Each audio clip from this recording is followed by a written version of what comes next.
Gracias por escuchar los podcasts de Radio Nacional. Acceda a todos los programas en rtv.es/a la carta.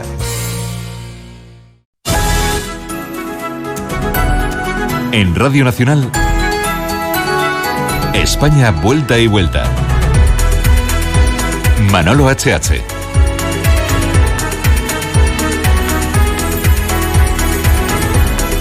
Hoy en España vuelta y vuelta vamos a hablar de educación.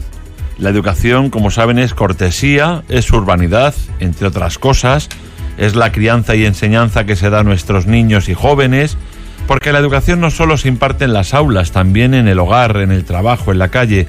¿Qué tal está? Muy buenos días y bienvenidos a una nueva edición de España vuelta y vuelta. Un placer estar de nuevo en contacto con todos ustedes, los oyentes. No puedo vivir sin la radio y no puedo vivir sin los oyentes. ¿Qué educación tenemos? ¿Qué educación queremos tener? ¿Estamos verdaderamente implicados en esta cuestión los padres, los estudiantes, los profesores, los colegios, institutos, universidades y el Estado? Hoy vamos a reflexionar sobre la educación con el profesor y escritor Bernardo Subirón. Bernardo Subirón, muy buenos días. Buenos días. ¿Estamos verdaderamente implicados en esta cuestión los padres, los estudiantes, los profesores, los colegios, institutos, universidades, el Estado, Bernardo? Pues no sé, intentaré que la respuesta sea más breve que la pregunta. En mi opinión, no. Muchas gracias, Bernardo, por haber estado en España vuelta y vuelta. Ha sido un placer. Hace tiempo que no estabas con nosotros en el programa. Menos mal que teníamos más contenidos. Y ya veo que voy a estar un poco más. ¿Puede usted desarrollar un minuto esa pregunta? O luego, o más tarde. Cuando usted me diga. Yo soy un hombre respetuoso con la autoridad, no con el poder, pero sí con la auctoritas, en el sentido romano de la palabra. Yo intento distinguir entre los pretextos y las realidades, que es una distinción que ya hacía un historiador griego de hace 2500 años, llamado Tucídides.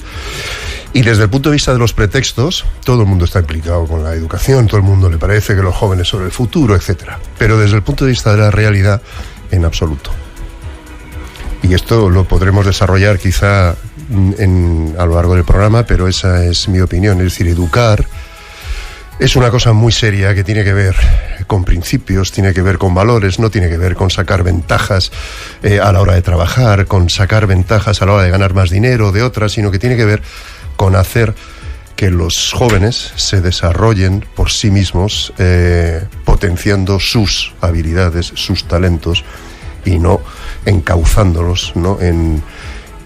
Iba a decir ríos, pero ni siquiera son ríos, son arroyitos, arroyuelos, ¿no? Que al final no llevan a ninguna parte sino a eso, a decir, bueno, yo he sacado una carrera, tengo un título, tengo una ventaja social frente a otros y la voy a manejar, ¿no? Y para eso está enfocada la educación. La pregunta es decir, es que esto no tiene salidas, es que esto no sé qué, eso ya se carga la educación de entrada, ¿no? Uno debe rendir, solo puede rendir en aquello que ama, en aquello que le gusta, y el arma fundamental del conocimiento, esto no lo digo yo, lo decía un autor de diccionarios alemanes, decía que el arma fundamental del conocimiento es el respeto y el amor, y sin respeto y amor todo estudio es estéril. Bien, Bernardo, gracias por responder. La pregunta era larga, pero la respuesta ha sido... Ha sido por tu culpa. Me has dicho que si lo podía desarrollar en aproximadamente media hora y ha sido 5 minutos. Nada más. Qué placer tenerte de nuevo en la radio, Bernardo. Pues muchas gracias. En ese sentido, el placer también es mío. Ya sabes que aquí he pasado días de vino y rosas, en el sentido literario del término, ¿no? Porque vino había muy poco y rosas menos. Pero recuerdo las noches que pasamos juntos de la noche al día y en la noche menos pensada como una parte de estas que se guardan en el baúl de los buenos recuerdos. Gracias, Bernardo. Tenemos más cosas hoy en España vuelta y vuelta, Mara. Para mandarte flores.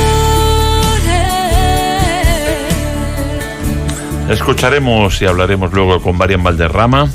Como decíamos en la portada de España vuelta y vuelta, hablamos de educación en los primeros 20 minutos. Tras la huelga general de educación convocada ayer contra la LOMCE y los recortes, queremos reflexionar hoy sobre nuestra educación, la educación española, la que tenemos, la que queremos, la que tenemos, la que necesitamos. Bernardo Subirón, profesor de lenguas clásicas, ahora ya jubilado.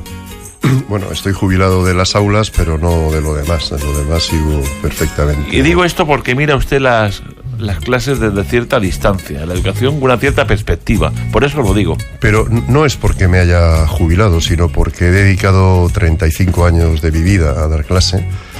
He vivido un montón de leyes educativas, algunas como estudiante, otras como profesor. Dejé de ser estudiante y prácticamente al día siguiente empecé a ser profesor, o sea que, por decirlo de alguna manera, nunca he salido de las aulas. Y creo que esa es la perspectiva que tengo, no ahora que me he jubilado, pero que me jubilé realmente porque llegué a la conclusión de que el sistema educativo había llegado a un punto en el que ya no hay retorno. No es que yo sea un hombre pesimista en términos generales, sino que creo que bueno, tengo esa sensación dramática de la historia como tenían los antiguos, algunos de los antiguos griegos, en que las cosas llegan a un punto en el que ya evolucionan por sí mismas y ya es difícil reencauzar, volver a lo definitivo, a lo fundamental, a plantearse que lo más importante de la educación es un profesor y un alumno y no 70 ordenadores, ni 400 redes sociales, ni nada por el estilo. Y que a mí, quienes me hicieron mejor persona fueron mis profesores, no los ordenadores, no los medios técnicos. Y yo lo que admiro realmente, cosa que hoy, por supuesto, está lejos de la realidad, es aquel que es capaz de, con la palabra, enseñarme cosas y hacerme viajar a otros mundos, viajar a otros momentos. O sea, aquel que da una lección magistral, eso que ahora dicen estos que te dan un cursillo, que pontifican diciendo, no, es que hay que huir de la lección magistral. Yo me pregunto, de lo que hay que huir es de que usted pretenda que usted está dando una lección magistral.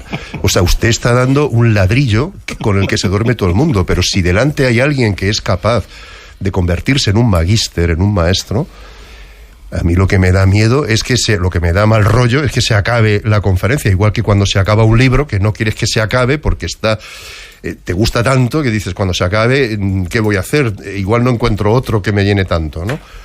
Entonces, siempre he creído eso, que lo fundamental es el profesor, es el alumno, una pizarra y una tiza, y todo lo demás enmascara, digamos, el proceso. Eso no quiere decir que yo no sienta que es mejor el ordenador, pero... O sea, que está bien tener un ordenador, que está bien comunicarse, pero hace mucho tiempo que el respeto, digamos, por la sabiduría que tiene o que debe tener un maestro, un profesor, creo que en España se ha perdido y creo que irremediablemente. Y cuando un sistema se deteriora, pues se deteriora todo, no solo los alumnos, también los profesores, ¿no? Usted eligió la enseñanza secundaria y no la universitaria. Podía haber sido profesor universitario. Ha dicho veladamente, y no tan veladamente, que han sido demasiadas leyes las que ha vivido como profesor en estos últimos años. Quiero comenzar por ahí. Si han sido demasiadas leyes, muchas leyes las que hemos tenido, que no han cambiado nada. No, han cambiado todo, han cambiado... bueno, yo empecé siendo profesor universitario. Lo sé, y además luego, con un profesor extraordinario, Adrados, que es uno de los grandes de esta universidad. Don Francisco, el señor Adrados. Para mí sigue siendo don Francisco, que fue mi maestro, evidentemente, con el que trabajé muchos años en la Complutense, en el Consejo de Investigaciones Científicas, he estado casi 30 años en la UNED. Es decir, que sé lo que es la enseñanza universitaria, pero por alguna razón que es difícil de explicar y que no merece la pena porque es puramente personal, decidí dejar la universidad e irme a los institutos, ¿no? Y pues me he pasado prácticamente toda mi vida dando clase en los institutos. Y yo ya viví. Yo estudié con un plan de estudios, cuando estaba en la universidad se aprobó la ley de educación del ministro Villar Palasí, después la LODE, después la LOCSE, después todos los que sean... O sea, aquí cambia el gobierno y se hace una ley educativa nueva y los políticos son incapaces, demostrando que utilicen el pretexto que utilicen, no sienten nada que tenga que ver con el proceso real de educación, porque si no, las leyes educativas que afectan no se sabe a qué, porque este país también es muy complicado. Es decir, haces una ley educativa, pero luego las comunidades autónomas se la pasan, con perdón, por el forro, ¿no? Y entonces es muy complicado. A veces no se sabe si lo que se estudia aquí se estudia allí, si es importante el río Tajo y merece la pena estudiar el río Tajo o el Llobregat y no saber cuál es el Éufrates, aunque ahí se inventó la civilización, por así decirlo, ¿no? Y entonces se pierde la perspectiva. Se hacen montones de leyes que pretenden diferenciar, pero luego no hay dinero para diferenciar. Los inspectores se agobian, los ministros igual. Los ministros son de educación como podían ser de defensa. O sea, quiero decir que, en realidad, el solo hecho de que en este país prácticamente con cada gobierno se apruebe lo que podríamos llamar en términos generales una ley general de educación, demuestra cómo nuestros dirigentes en el fondo no son capaces de ver el fondo de la cuestión, y es que las leyes educativas deben ser el fruto de un pacto total y completo, y deben dar una cierta uniformidad desde el punto de vista educativo al país entero, aunque luego haya, digamos, cosas que se estudien lateralmente. Yo creo que eso en España ya es prácticamente irrecuperable, ¿no? Y por lo tanto, pues cuando llega la hora de ponerte a enseñar, nunca sabes. Yo he dado, bueno, yo hace mucho tiempo decidí que pasaba, con perdón, de las leyes educativas y me dedicaba a enseñar a mis alumnos lo que yo consideraba que debía enseñar.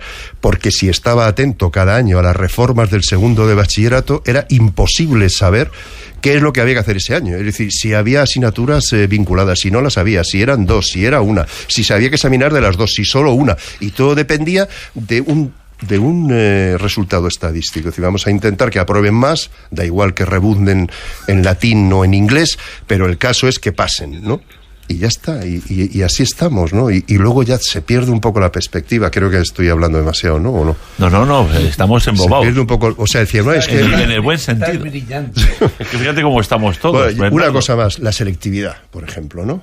Yo les decía a mis alumnos, ¿por qué protestáis contra los exámenes de selectividad? ¿Vosotros no creéis que lo mejor para entrar en la universidad sería que a ti, seas hijo de quien seas hijo, se te exigiera saber lo que tienes que saber? Claro. Y que no se te exigiera pagar una matrícula? O sea, no es discriminatorio que esto valga lo que vale y entonces puedas estudiar tú y el otro no.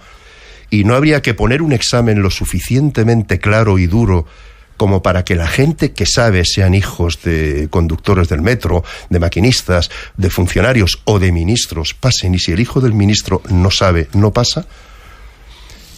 Entonces, cuando se sale a la calle a pelearse porque quiten la selectividad, que quiten no sé qué, en realidad, ¿qué se está defendiendo? Bueno, lo que ha pasado.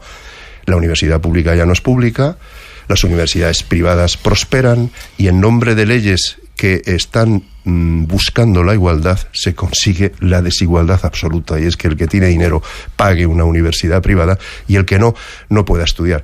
Yo soy hijo de huérfanos, yo no hubiera podido estudiar con la pensión de mi madre la carrera que estudié hoy. Con lo que me cuesta en la universidad de mis hijos, yo no hubiera podido estudiar. Y sin embargo, entonces, hace tanto tiempo, se tenía bastante claro. Se hacía el preuniversitario y los que aprobaban pasaban. Y cuando estabas en la universidad te decían, oiga, esto es gratis, usted estudie. Y ya está. No sé si me he explicado con claridad.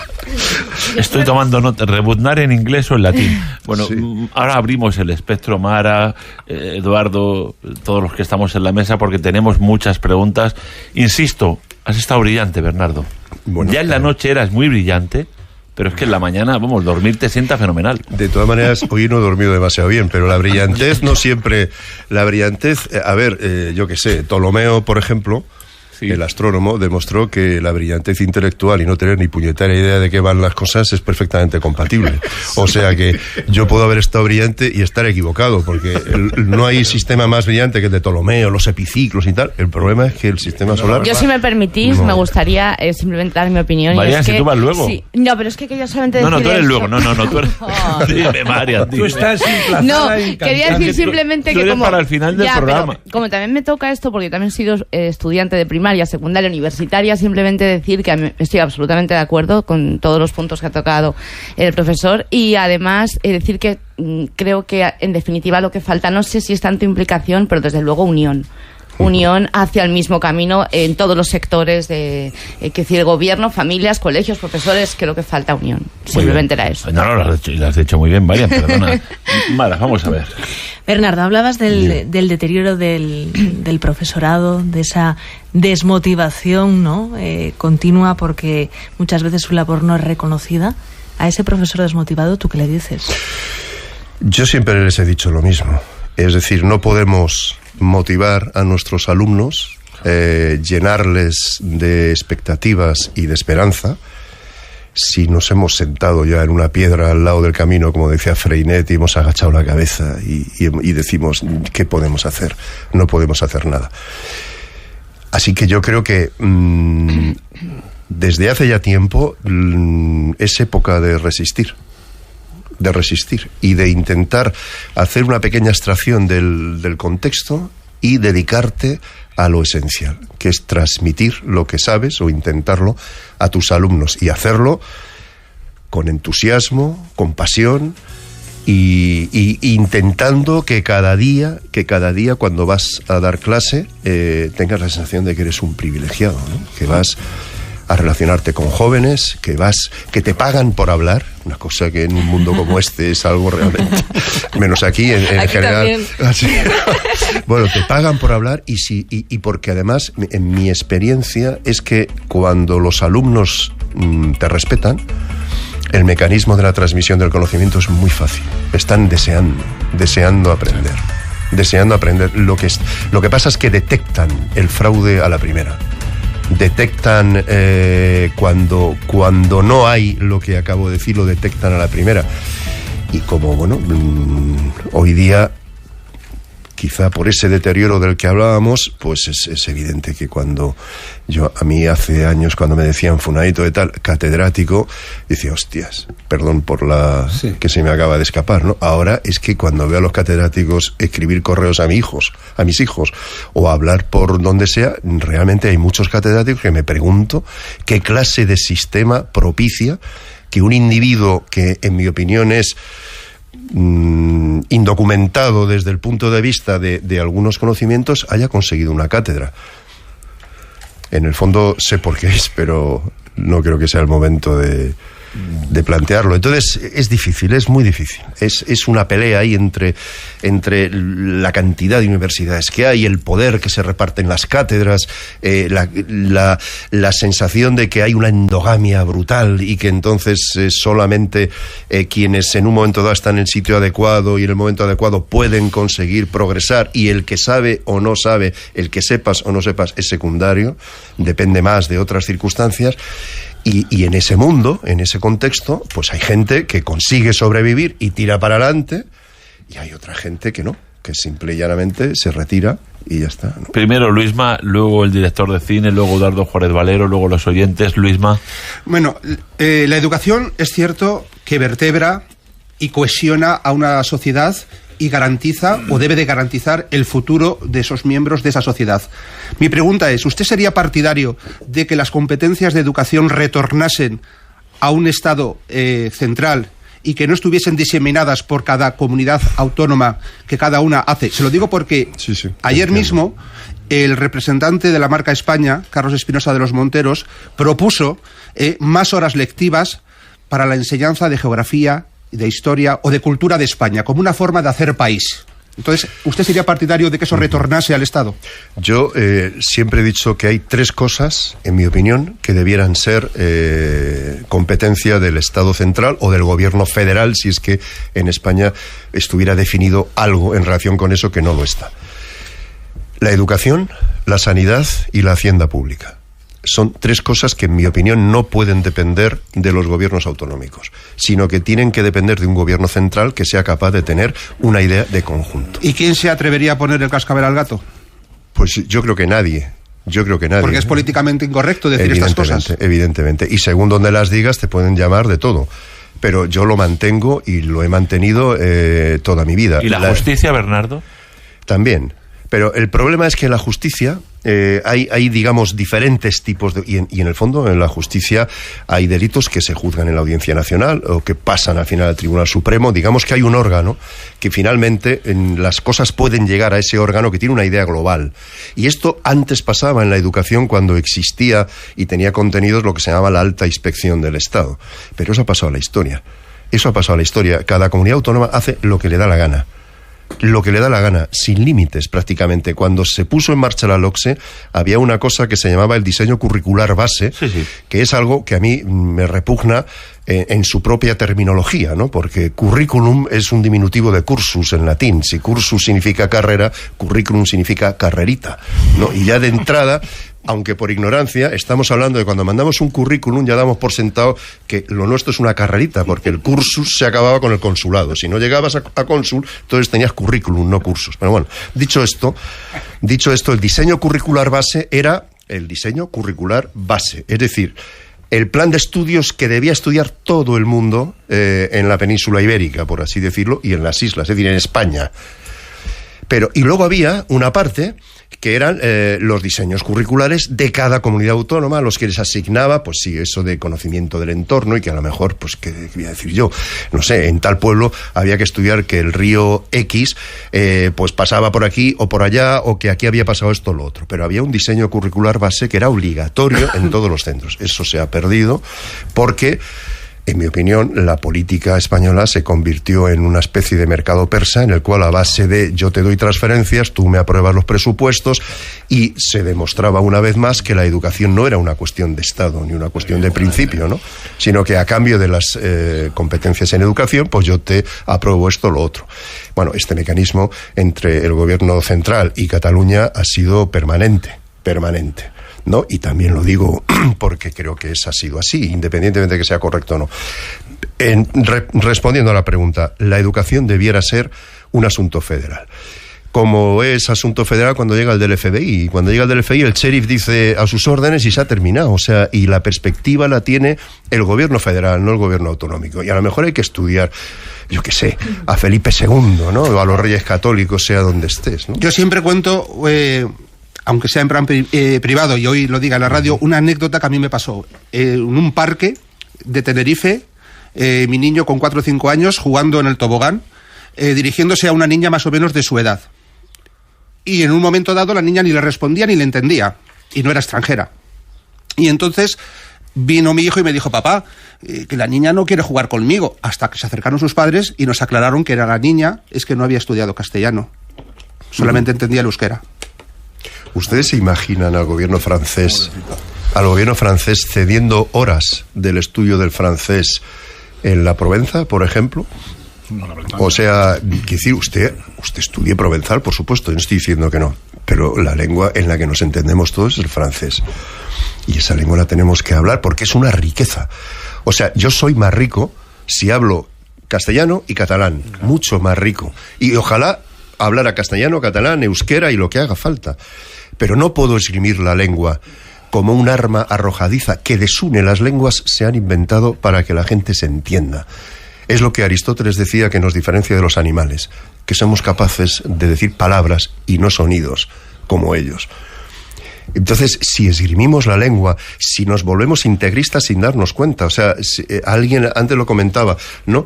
Alguien que habla, bueno, que pone en su lengua, la de su comunidad autónoma, autores que son castellanos o al revés. A mí no se me ocurre llamar a Jordi Pujol Jorge Pujol, es que ni se me ocurre. Pero entiendo que, por contra, cuando se da una conferencia sobre San Juan de la Cruz, no se le puede llamar San Joan de la Creu.